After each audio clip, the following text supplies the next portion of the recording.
kelompok 1 dengan anggota kelompok.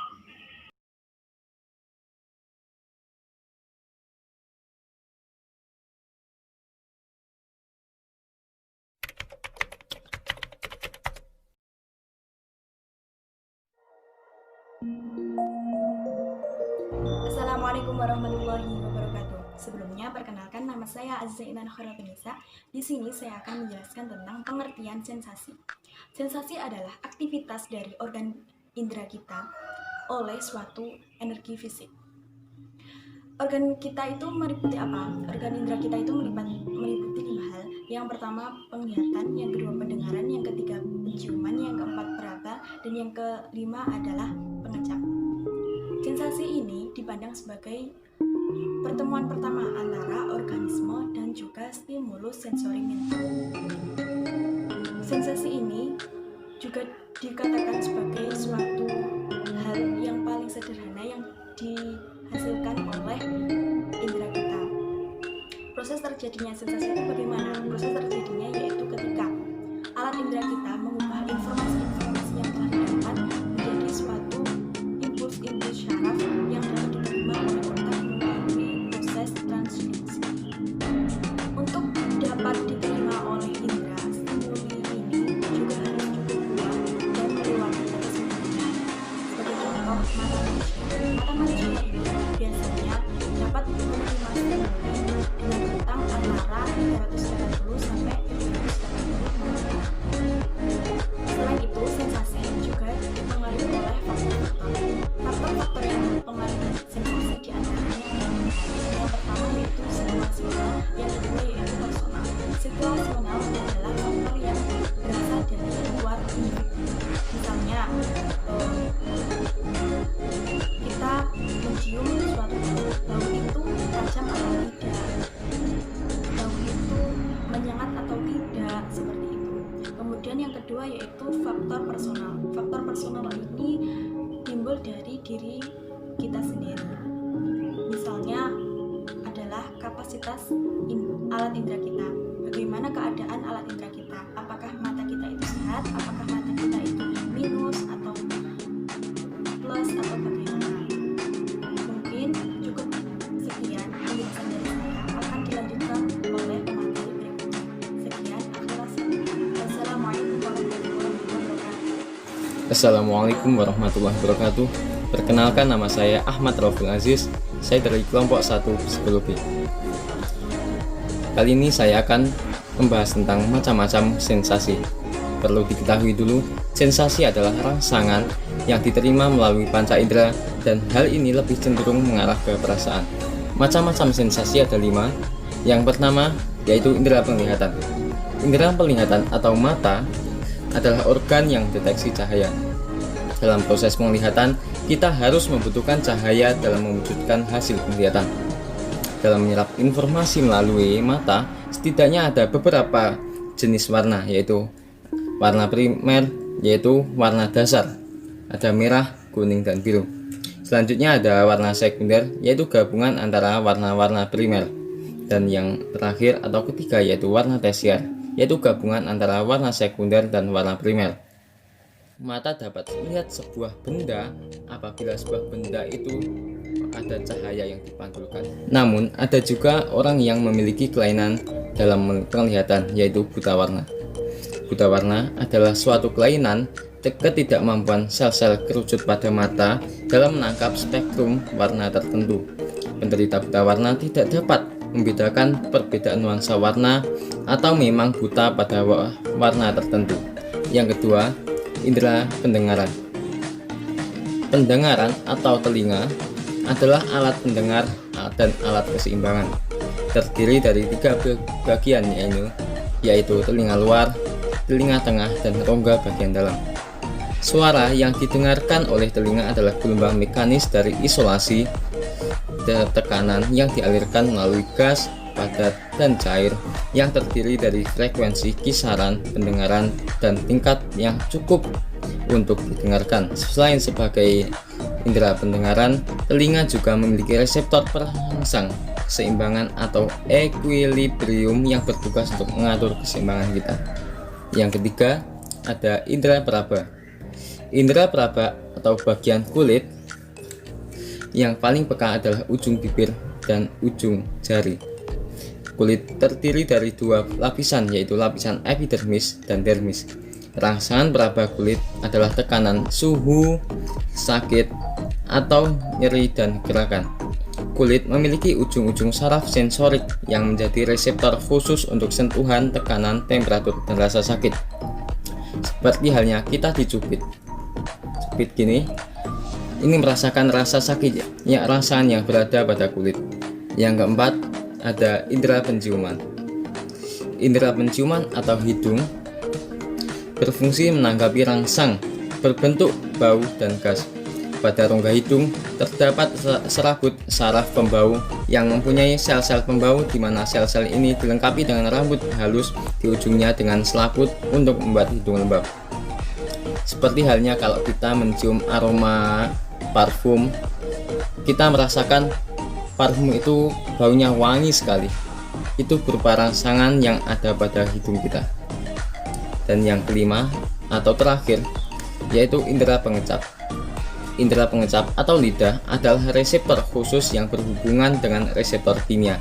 Organ ini tersusun dari otot yang dapat merasakan berbagai macam rasa, seperti asin, pedas, manis, asam, dan pahit.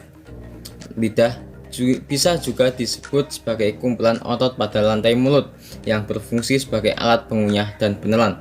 Selain itu, lidah juga berfungsi sebagai alat pembantu bicara dan membantu proses pencernaan. Sekian dari saya. Wassalamualaikum warahmatullahi wabarakatuh. Assalamualaikum warahmatullahi wabarakatuh. Saya Aziandia Saputri dari kelas PAIA akan menjelaskan mengenai gangguan-gangguan sensasi. Gangguan sensasi biasanya terjadi pada orang-orang yang mengandalkan indera sentuhan mereka untuk cepat menarik benda lain yang berupa benda panas ataupun benda dingin yang dirasakan pada di bawah kaki mereka. Muncul gangguan sensasi jika tidak bisa merasakannya, adanya perubahan respon suhu pada rapat tangan dan kaki. Sensasi yang terganggu dan merupakan kondisi yang terjadi setelah cedera atau kondisi kronis yang disebabkan oleh diabetes atau penyakit yang lainnya. Sensasi tiba-tiba akan terjadi dan diperlukan pertolongan medis. Apa penyebab dari gangguan sensasi? Jika Anda pernah menyilangkan kaki dan muncul mati rasa saat berdiri, ini merupakan tanda bahwa Anda mengalami gangguan sensasi. Perasaan ini mungkin hilang dalam beberapa menit. Sensasi yang rusak terkait kondisi yang lain mungkin diantaranya 1. Radang sendi, tumor otak, sindrom, penyakit Charcot, gagal ginjal, gangguan, diabetes, sindrom, cedera kepala, penonjolan diskus, herpes, keracunan, ketergantungan, atau neuropati perifer. Bisa juga terjadi kelumpuhan saraf ulnaris. Apa saja gejala dari sensasi gangguan? Sensasi yang terganggu dapat menyebabkan tidak adanya perasaan atau sensasi khas yang timbul pada respon di permukaan kulit, seperti mati rasa, rasa sakit, geli, dan kelemahan. Sensasi yang terganggu dapat menyebabkan cedera dan masalah keseimbangan. Apa saja penanganan yang bisa dilakukan saat terganggu sensasi?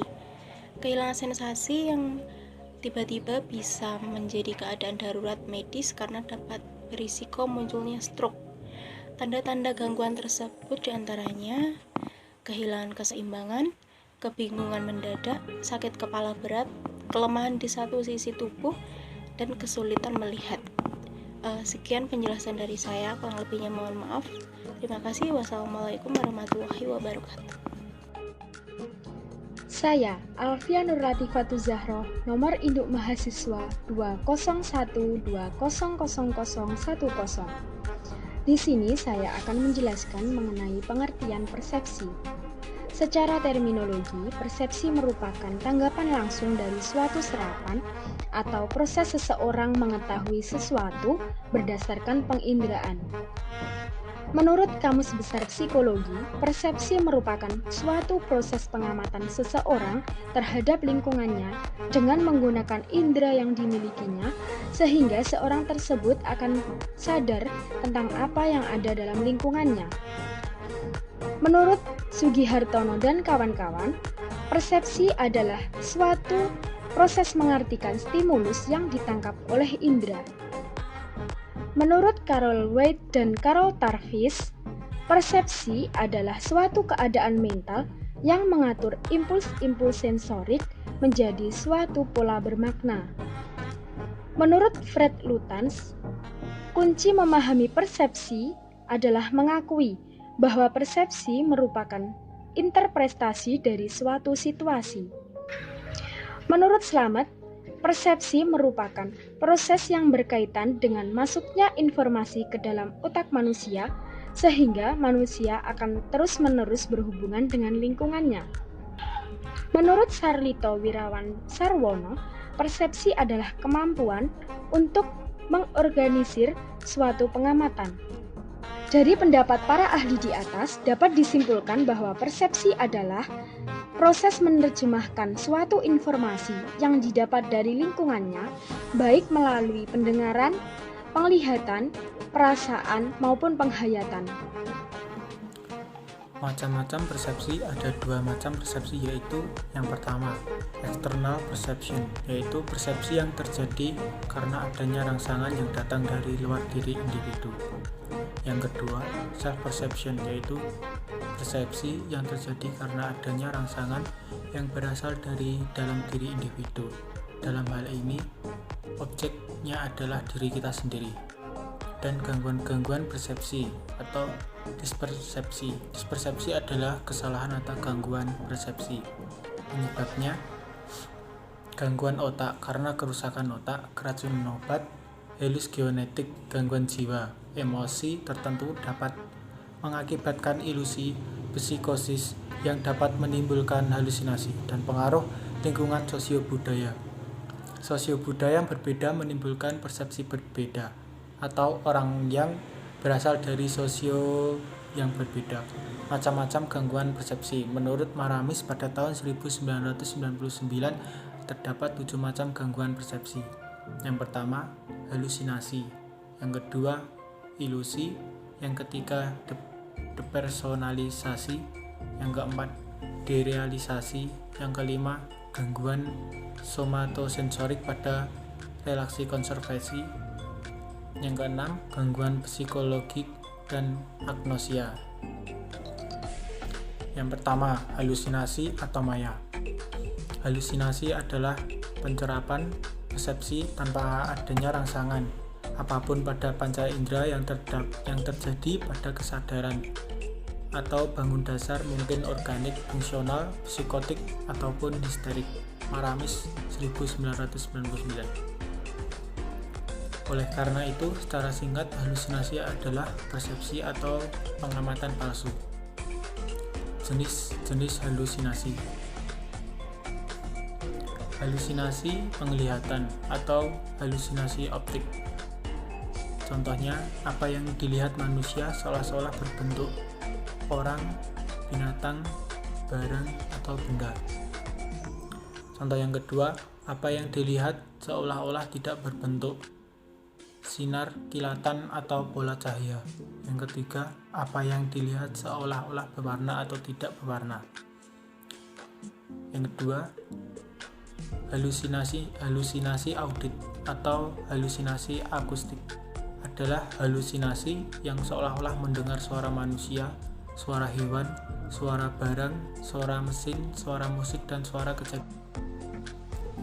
Halusinasi olfaktorik. Halusinasi penciuman adalah halusinasi yang seolah-olah mencium sesuatu bau tertentu. D. Halusinasi gustatorik atau halusinasi pengecap adalah halusinasi yang seolah-olah mengecap suatu zat atau rasa tentang mengecap sesuatu yang dimakan. Yang B. Halusinasi taktil atau halusinasi peraba adalah halusinasi yang seolah-olah seperti diraba, dicolek, ditiup, disentuh, dan disinari. HGF, halusinasi kinestik atau halusinasi gerak adalah halusinasi yang seolah-olah merasa badannya bergerak di suatu ruangan tertentu dan merasa badannya bergerak dengan sendiri. Halusinasi visceral adalah halusinasi alat tubuh bagian dalam, seolah-olah ada perasaan tertentu yang timbul di dalam tubuhnya. Contohnya, lambung seperti ditusuk-tusuk oleh jarum. Halusinasi hiponopomik adalah persepsi sensorik bekerja yang salah pada orang normal, terjadi sebelum bangun tidur. Halusinasi histerik adalah halusinasi yang timbul pada neurosis histerik karena konflik emosional. Halusinasi hipnagogik adalah persepsi sensorik bekerja yang salah terdapat pada orang normal, terjadi sebelum tidur. Yang kedua, ilusi adalah interpretasi yang salah atau menyimpang tentang penyerapan persepsi yang sebenarnya, sungguh-sungguh terjadi karena adanya rangsangan dan panca indera. Secara singkat, ilusi adalah persepsi atau pengamatan yang menyimpang. Contoh, bayangan daun pisang dilihat seperti orang penjahat. Yang kedua, contoh, angin terdengar seperti orang-orang memanggil namanya. Suara binatang di semak-semak terdengar seperti ada tangisan bayi. Yang ketiga, depersonalisasi ialah perasaan yang aneh tentang dirinya atau perasaan bahwa dirinya sudah tidak seperti biasa lagi, tidak menurut kenyataan atau kondisi patologis yang seseorang merasa bahwa dirinya adalah tubuhnya sebagai tidak nyata. Contohnya, perasaan bahwa dirinya seperti sudah di luar badannya. Contoh kedua, perasaan bahwa kaki kanannya sudah bukan pilihannya lagi.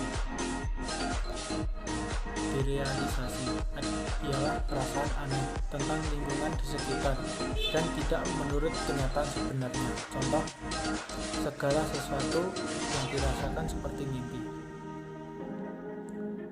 Gangguan somatosensorik pada reaksi konversi. Secara harfiah, soma artinya tubuh dan sensorik artinya mekanisme neurologis yang terlibat dalam proses penginderaan dan perasaan jadi. Somasensorik adalah suatu keadaan menyangkut tubuh secara simbolik, menggambarkan adanya suatu konflik emosional. Contoh yang pertama, anestesia, yaitu kehilangan sebagian atau keseluruhan kepekaan peraba pada kulit. Yang kedua, parestesia, yaitu perubahan pada peraba seperti ditusuk-tusuk jarum. Badannya ada semut bajangan, kulitnya terasa panas dan kulitnya terasa tebal. Contoh yang ketiga, gangguan penglihatan atau pendengaran. Contoh yang keempat, makropsia, yaitu melihat benda lebih besar dari keadaan sebelumnya. Dari keadaan sebelumnya, bahkan kadang-kadang terlalu besar sehingga menakutkan. Contoh kelima, mikropsia, yaitu melihat benda lebih kecil dari keadaan yang sebenarnya.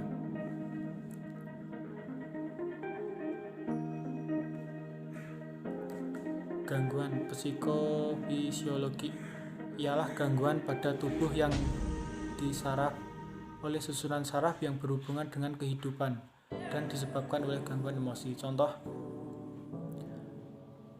kulit, radang kulit atau dermatitis, biduran atau urtikaria, gatal-gatal atau pruritus, dan banyak cairan pada kulit atau hiperhidrosis. Otot dan tulang, otot tegang sampai kaku atau tension headset, otot tegang dan kaku di punggung atau low back pain. Alat pernapasan, sindrom hiperventilasi atau bernapas napas berlebihan yang mengakibatkan rasa pusing, kepala enteng, parestesia pada tangan dan sekitar mulut, merasa berat di dada, napas pendek, perut kembung, tetani, dan asma bronsia. D. Jantung dan pembuluh darah. Debaran jantung yang sangat cepat atau palpitasi atau tekanan darah meningkat, hipertensi, dan Maxwell atau heksis. E. Alat pencernaan. Lambung perih, mual dan muntah, kembung, sembelit, dan diare. F. Mata berkunang-kunang, telinga berdenging. Yang terakhir, agnosia, yang adalah ketidakmampuan untuk mengenal dan mengartikan persepsi baik sebagian maupun total sebagian kerusakan otak. Sekian dan terima